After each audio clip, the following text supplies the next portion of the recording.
হযরত আনাস বলেন, আল্লাহ নবী সাল্লাল্লাহু আলাইহি ওয়াসাল্লামের কাছে একদিন জিবরাইল আলাইহিস সালাতু ওয়াস সালাম আসলেন। আসার পরে দেখলেন, আল্লাহ নবী লক্ষ্য করে দেখলেন জিবরাইলের ভয়ের কারণে তার চেহারার রং পরিবর্তন হয়ে গিয়েছে। কি বলেন? জিবরাইলের ভয়ের কারণে তার চেহারার রং পরিবর্তন হয়ে গিয়েছে। আল্লাহ নবী সাল্লাল্লাহু আলাইহি ওয়াসাল্লাম হযরত জিবরাইলকে প্রশ্ন করলেন, ওগো জিবরাইল, তোমার এই অবস্থা হয়েছে কেন? তোমার চেহারা দেখে মনে হচ্ছে তোমার ভয়ের কারণে তোমার চেহারার রং পরিবর্তন হয়ে গিয়েছে। কি হয়েছে বলো? হযরত জিবরাইল বলেন, ইয়া রাসূলুল্লাহ, ইয়া হাবিবাল্লাহ, আল্লাহ রাব্বুল আলামিন জাহান্নাম তৈরি করেছেন। জাহান্নাম তৈরি করেছেন।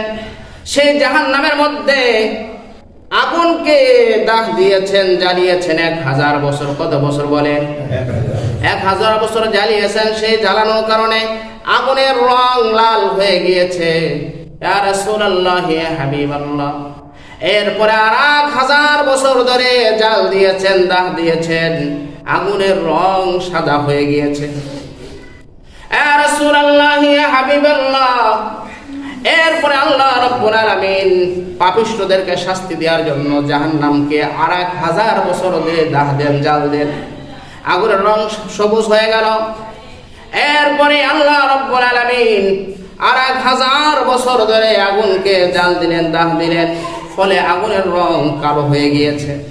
ইয়া রাসূলুল্লাহ, ইয়া হাবিবাল্লাহ, ওই আগুনের রং এখনো কালো অবস্থায় আছে।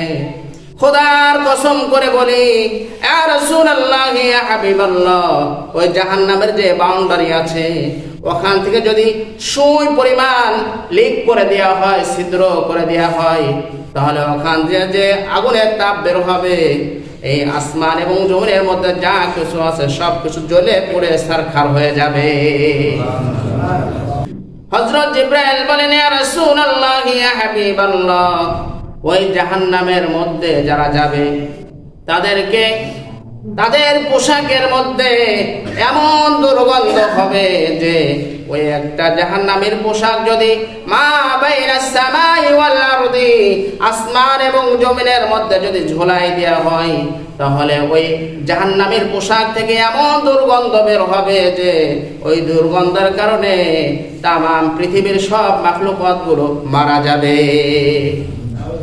ইয়া রাসূলুল্লাহ, ইয়া হাবিবাল্লাহ, পৃথিবীর পূর্ব প্রান্তে যদি একজন জাহান্নামীকে শাস্তি দেওয়া হয়, এই শাস্তির ভয়াবহ বিকট আওয়াজে পশ্চিম প্রান্তের মাখলুকাত মারা যাবে।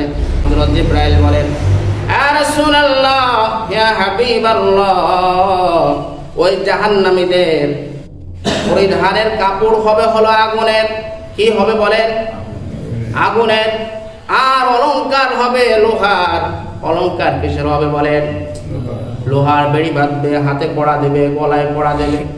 17 নম্বর পারায় সূরা হজ্জের মধ্যে আল্লাহ রাব্বুল আলামিন বলেন, ফাল্লাযীনা কাফারু কুত্তিআত লাহুম সিয়াবুম মিন নার, যারা জাহান্নামে যাবে তাদেরকে জাহান্নামের আগুন কেটে কেটে পোশাক তৈরি করে তাদের শরীরের মধ্যে পরিধান করায় দেবে। বলেন নাউযুবিল্লাহ।